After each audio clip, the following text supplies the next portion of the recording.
To get rid of those pesky ads, request stories, listen to unlisted and bonus episodes, and to chat with the gang, support us by clicking the description link. This episode is a kind of a whodunit, real life detective story. Super excited. Ooh. Kind of are in all of our, like a lot of our cases whodunits though. No, this is like whodunit with Sherlock Holmes style clues. Oh, okay.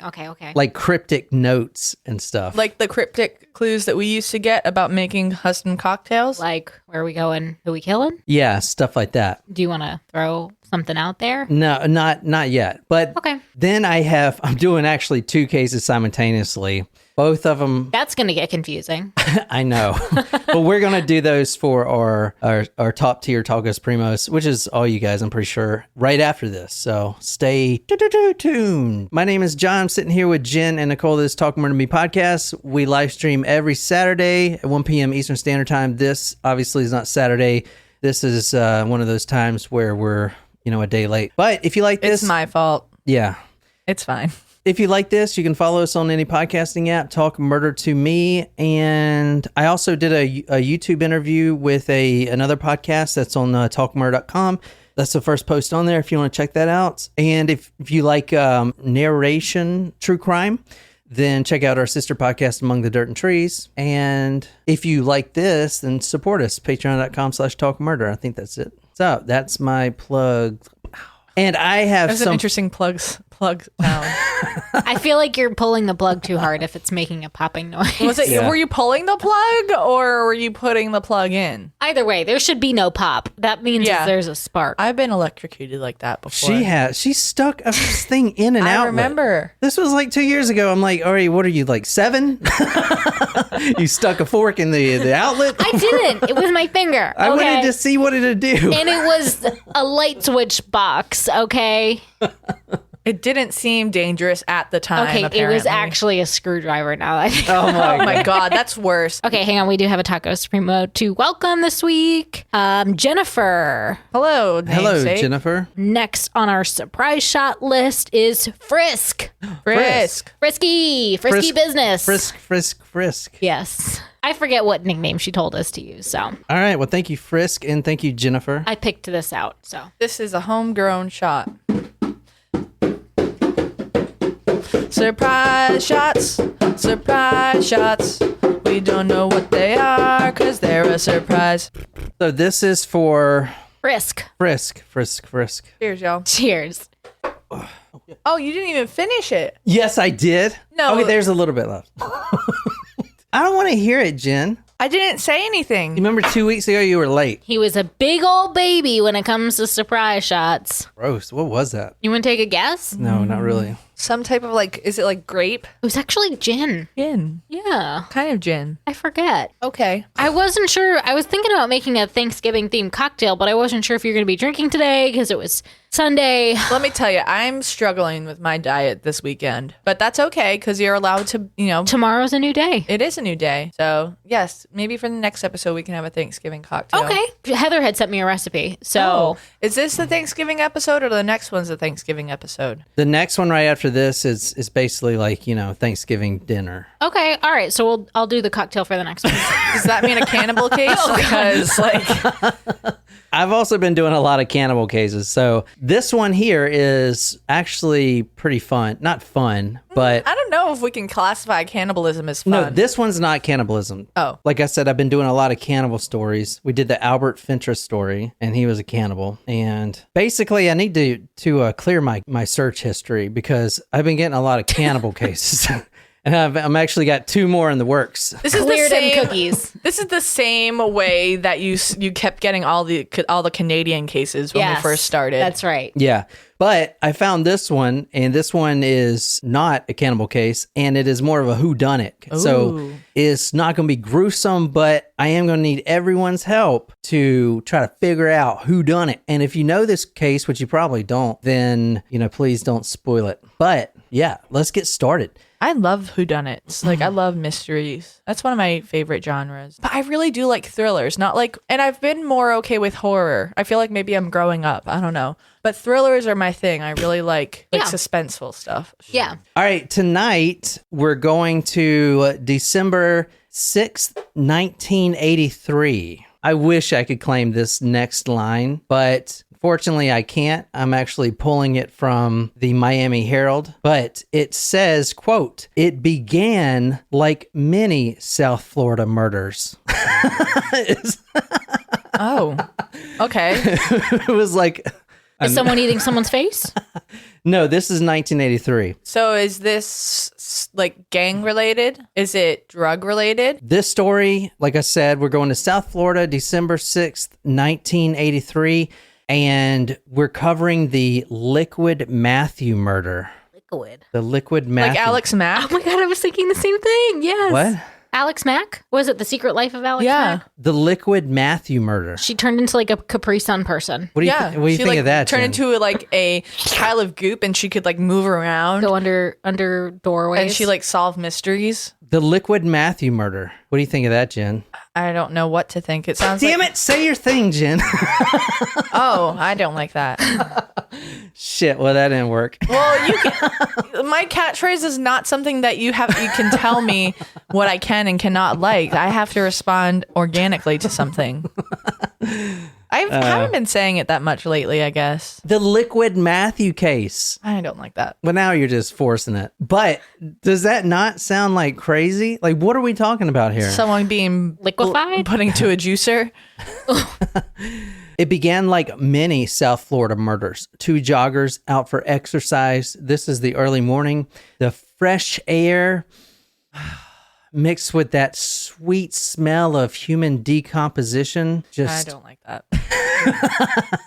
Do not like that. These 2 joggers were out for exercise and they pass an alley and they smell the strong scent of decaying human coming from the alley. So they contact the police and police come out there and they do find a body. There is a body found and it is in the alley and it has been there probably a day already. All right. The man was strangled and beaten severely and he was dead. It was a male. Now, let's be honest here. Just like the beginning, it began like all South Florida murders. No one cares. It's another body. Like they find these bodies every freaking day dead. This case would not even blip the radar. No one would ever cover it. It would never be heard from again at all. No one cares. However, there was a note found, not with the body, but about 15 feet away from the body. This note was taped to a sign that said no dumping, which is, I think there's a sign at your house that says that. Wait, that's stupid. You were trying to make it work. It didn't work. This note was in a sandwich bag and it was taped, which is a good thing because it was pouring that day. Pouring. So the note was safe because it was in this plastic bag. And does anyone want to take a guess of what the note said? No. I'm sorry. Here's the body. Love the perpetrator. All right. Verbatim. Yeah, All right. Exactly. I need to get this off my chest right now because I don't want to be made fun of. But the note was actually a certain way of putting together sentences that rhyme. It's a poem. a poem. Yeah. Yay. Right. So the note was a poem, and So close. which makes this case extremely interested. Was it a haiku? I was just going to ask. Or was it rhyming? Like, are we talking sonnet? Well, like you're about to read it. In So Shakespearean Stanzas? pentameter. Iambic pentameter. Pentameter. all right, so this is what the first poem I said. remember my Or- freshman year English class. Yeah. Yeah. This is what the first note said, and if you want to read this, Niquiz. Once you're back on the track, you'll travel in night. So prepare your old self for a terrible fright. Now the motive is clear and the victim is too. You've got all the answers, just follow the clues. Oh. Is that from something or is this No, an original? this person must. I wonder how long it took this person to write that. Like, I wonder if they wrote it before they did the crime or after, and they were like, "Well, shit! Like now I need to make this a mystery so they don't find me." And It's kind of like reminds me of the clues found in Gone Girl. I never finished that movie. I do It was know like an that hour and a half. Well, how could you not finish it? I probably She fell asleep. Yeah. It's like Do you not know, Jen? It's like I've been watching like the show that I was talking about. I've been watching Manifest, and I was on episode 8 the other night. and I was laying down watching it. It was after the Celtics game. And then like I woke up and it was 1:30 in the morning. It was like 3 or 4 episodes ahead of time. And I was like, shoot. And then last night I got home and I was like, okay, well, I'm going to finish. And I like rewound it and put on episode 8 again where I left Same off. place. And then I woke up at 1:30. It's the same thing. I finally finished the episode. Also, that is a great show if you haven't watched it, Manifest. Are you like advertising for this? Are they making you money? No, but I'm just informing the people of what they want to know, what shows to watch. They should just be listening to our podcast 24/7. Nonstop. It's a different medium. Once we get a television show, I will not be advertising for TV shows. And once we're movie stars, I won't be advertising any movies either, thanks. Fair. Once you're back on the track, you'll travel in night. So prepare your old self for a terrible fright. Now the motive is clear and the victim is too. You've got all the answers. Just follow the clues. And then David Pumpkins jumps out of an elevator and is dancing with his skeletons. I mean, this is... Y'all know what I'm talking about. This is crazy. I mean, you think of like the Zodiac Killer with all those symbols and stuff. Yeah. But this, I don't know, this is something crazy. What do you guys think?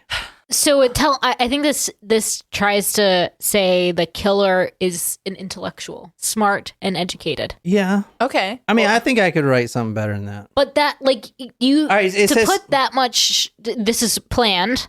So here's a keyword: prepare your old self. Old self. The motive is clear. Now The motive is, I thought it said the victim, motive is clear and the victim is too. Yeah, motive is clear and the victim is too. They find the body and it takes a few days to identify who it is. But So maybe the victim wasn't so clear. Is there water? I mean, technically it was like in the alley and it was raining, so it kind of water. All right. Anyway, let's move on. You guys put your theories in the box. The detective said, and this is Sergeant Walter Philbrick, who was in charge of the investigation. In a homicide investigation, you have to follow all your leads. And I feel like he said that like at the bar, smoking a cigarette and ashing it out in the tray. Like, motherfucker. Well, in this line of work, you got to follow all your leads.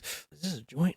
This guy, Sergeant Walter Philbrick, hands this note to his rookie because his rookie, on his spare time, does all the puzzles, the dailies, crosswords, Trying to figure out the Zodiac. In fact, that's the reason this guy, which his name is Dave Miller, Sergeant Dave Miller, that is the reason he became a detective, is because he's so good at solving these. So luckily, and probably not for the killer, but luckily for everyone else, this guy, Sergeant David Miller, was so astute at solving these riddles. A quote, rookie homicide detective who developed a love for mystery games when he was just a kid. Like Clue? Yes. Now, this might be hard to solve for you guys, okay? But, and you probably could if you like were on Google Earth, but a lot of this is like locational clues, right?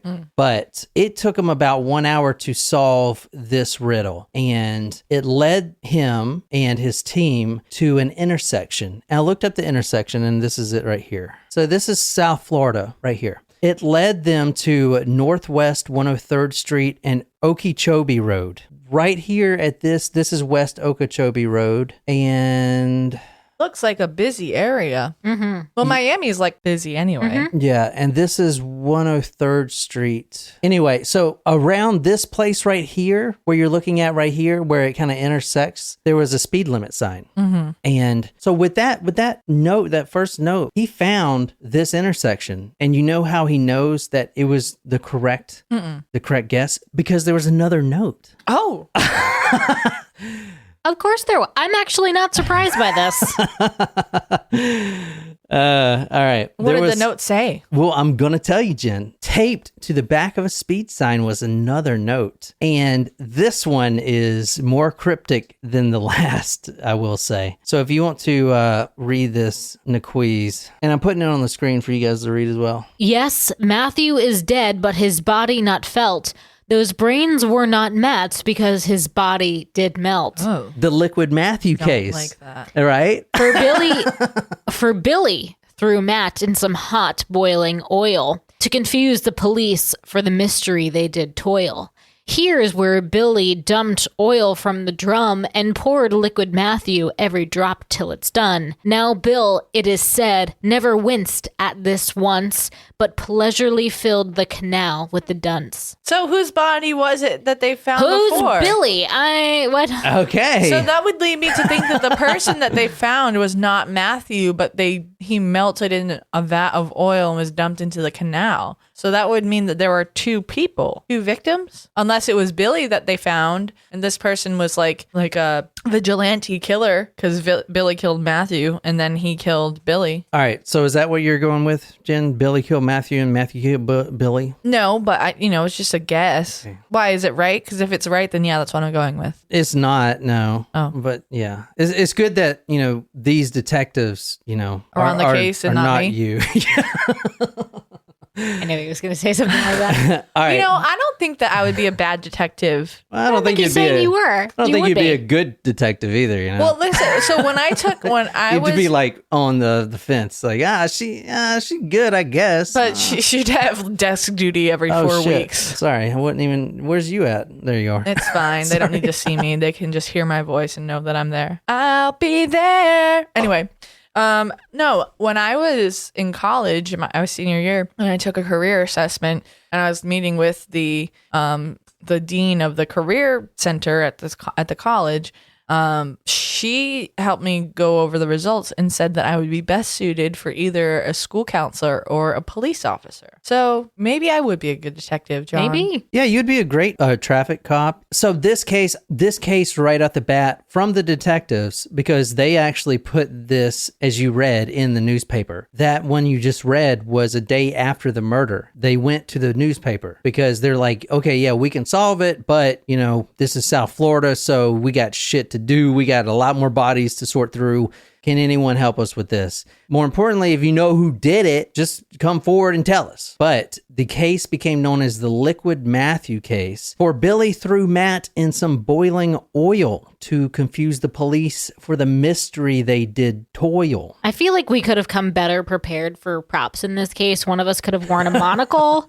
The other could have worn a handlebar mustache, and then the other one could have gotten a fake pipe. Pipe or the hat that Sherlock Holmes would wear. Someone get fake cigarettes for us to smoke throughout the whole episode. What about the chocolate ones? Just get real chocolate cigarettes. ones.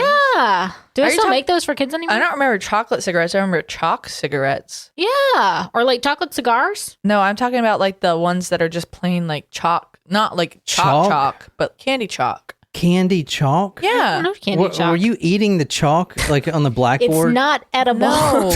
No, they were in Fred Flintstone cigarette cases. That's why I don't remember those. That's why they put cigars. those labels on things, Jen, for people like you. Well, remember, I couldn't read for a long time. Here is where Billy dumped oil from the drum and poured liquid Matthew. Every drop till it's done. Okay, well, I'm going to read you what Sable said. It sounds like the Italian soap maker when she made the soap out of her customers, but instead of making soap, the killer poured sludge down the canal. Oh, yeah. Which I was responding, I loved that case. Well, that was a good one. And then what was the name? The soap maker of Seville. Caravaggio. So that was her name, the soap maker? Yep. And then Brittany said that she knows what I'm talking about, the candy cigarette.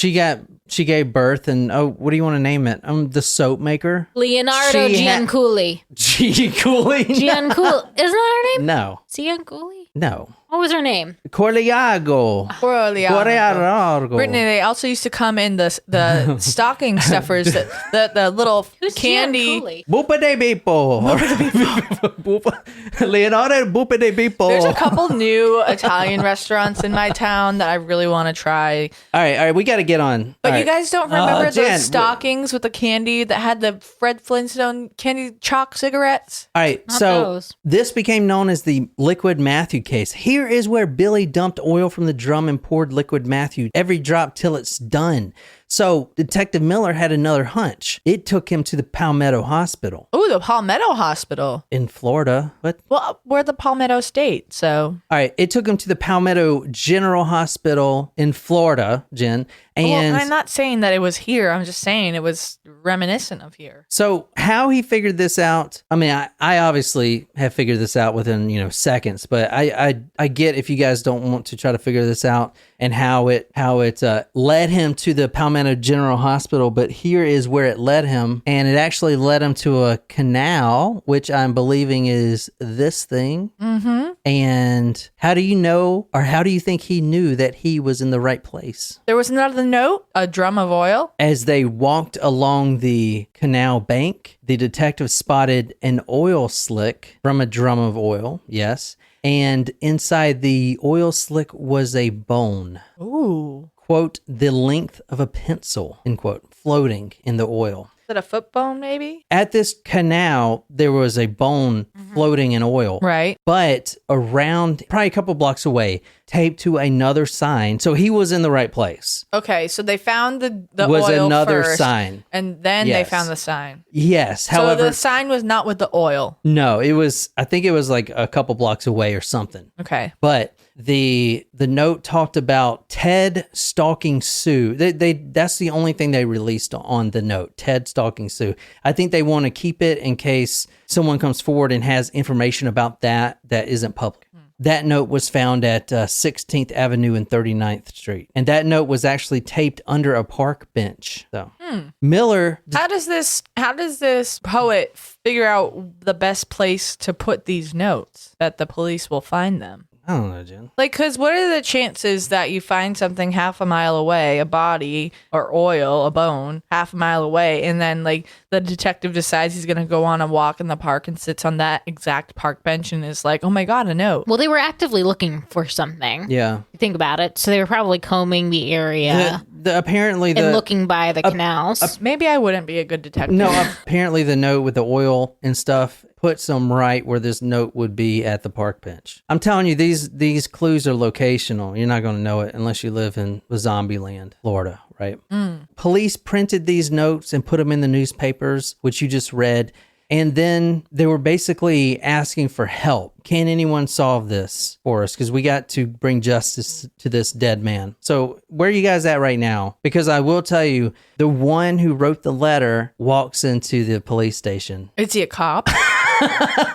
So where are you guys at? Like, what do you think's going on? It's the rookie. It's me the whole time. Oh, I like that theory. That's a good one. Yeah, that is pretty good. Because he likes solving puzzles and he like, I don't know, go on. That's like me with like mystery movies. When I figure out the answer before the end of the movie, it's like I know what the answer is, but I'm still going to see how this plays out. The man that walked in claims that he wrote the letter, and he is a religious man, a very religious man. Oh. And he says, yes, I wrote this letter. So why do you think he did it? Wrote Felt the guilty? letter? Maybe he is the one who actually wrote the letter, but maybe he was being forced to physically write it and someone gave him the words to write. An evil voice told him to do this. God said that you needed to kill someone. But what about the Matthew and was it Joe? Billy. Billy. Whoa. So is the guy Matthew? Is the guy Billy? I don't know. There were All right. two people. There was Matthew who was in the alley and Billy was in the oil. All right. So the man said, and he's real religious, and said, listen, am I going to get in trouble for this? I think just a little bit. No.